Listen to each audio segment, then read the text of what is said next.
देखो, जब भी हम पढ़ाते हैं अपनी क्लास में तो हम ये सोच के पढ़ाते हैं कि आपको बेसिक्स आते हैं। बहुत ज़्यादा बेसिक्स की बात कर रहा हूँ, वैसे तो हमने सारे बेसिक कवर करे हैं।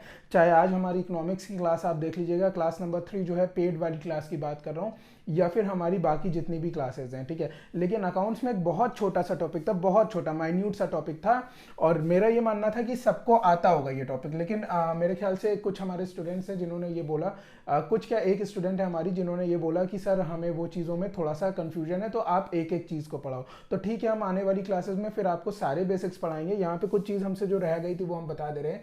देखिए, 3 तरह के अकाउंट होते हैं, नॉमिनल, पर्सनल और रियल। ये कंफ्यूजन यहाँ पे मैं आपके इस वीडियो में खत्म कर दे रहा हूँ। नॉमिनल का रूल हमने आपको सारी चीज़ें बता दी थी, एग्जांपल बता दे रहा हूँ।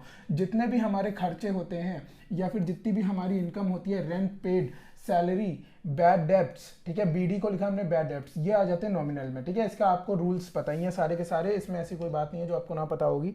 मैं आपको फिर इसके बारे में और बता दे रहा हूँ। दूसरा पर्सनल अकाउंट, ठीक है। पर्सनल अकाउंट में दिक्कत हो रही थी हमारे यहाँ एक स्टूडेंट को, तो उनको मैं बता दे रहा हूँ कि पर्सनल अकाउंट में 3 तरह के होते हैं। एक तो होता है मैं नेचुरल पर्सन, जैसे कोई भी इंसान हमारा जो भी जीता जाता इंसान है, चाहे वो रमेश, सुरेश, महेश जो भी है, उसका नाम आ जाएगा। आर्टिफिशियल पर्सन, सबको पता है, हैने ने एक डेफिनेशन दी है, केवीएस पीजीटी में ये क्वेश्चन आया था।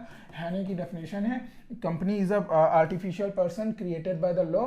तो ये जो है जितने भी हमारे आर्टिफिशियल पर्सनल होते हैं, चाहे वो हमारी पार्टनरशिप हो जो इम्प्लाइड या फिर लिखित हो सकती है, लिखित वाली पार्टनरशिप आर्टिफिशियल पर्सनल हो जाएगा हमारा। और रिप्रेजेंटेटिव पर्सनल अकाउंट होता है, ठीक है। रिप्रेजेंटेटिव में क्या होता है, मैंने उस वीडियो में ये चीज़ बताई थी, लेकिन शायद बताने में मैंने गलती से ये बोल दिया था कि वो आर्टिफिशियल में, इसको मैंने अलग से लिखा नहीं था, तो मैं यहाँ पे अलग से लिख के आपको बता दे रहा हूँ।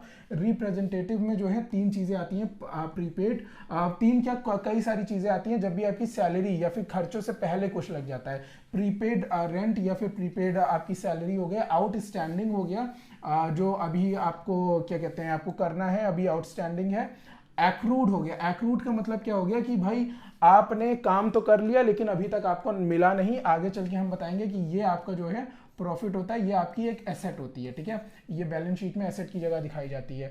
और जो एक्रूड इनकम्स होती हैं, ठीक है, ये आपकी एक एसेट हो जाती है। और अनअर्न्ड इनकम, ये आपकी लाइबिलिटी हो जाती है, ठीक है। ये आपकी लाइबिलिटी हो जाती है, क्यों? क्योंकि आपको मिल तो गया है लेकिन आपने अभी उसके लिए काम नहीं करा है, तो इससे भी क्वेश्चन बनता है, तो मैंने सोचा आपको ये चीज़ें बता दूं।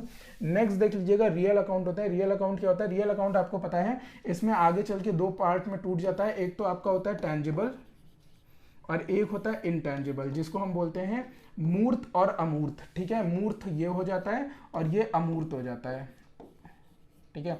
तो ये मूर्त हो जाता है, ये अमूर्त हो जाता है, जिसको हम छू नहीं सकते हैं। मूर्त में आ जाते हैं आपके मशीनरी और जितने भी छूने वाले एसेट्स हैं वो मूर्त में आ जाते हैं। अमूर्त में आ जाता है आपका जैसे गुडविल हो गया, पेटेंट हो गया, कॉपीराइट, ट्रेडमार्क, ये आप छू नहीं सकते हैं। पेटेंट, ट्रेडमार्क, कॉपीराइट, ठीक है, ये सारी चीज़ें आप छू नहीं सकते हैं, लेकिन ये आपके एसेट्स हैं, ठीक है। तो उम्मीद करता हूँ कि ये छोटी सी जानकारी आपको पसंद आई होगी और आपके डाउट्स क्लियर हो गए होंगे। आने वाली क्लासेस में हम आपको, जो भी हमारी पेड क्लासेस चल रही हैं, उसमें हम आपको एक एक छोटे छोटे डिटेल बताएंगे।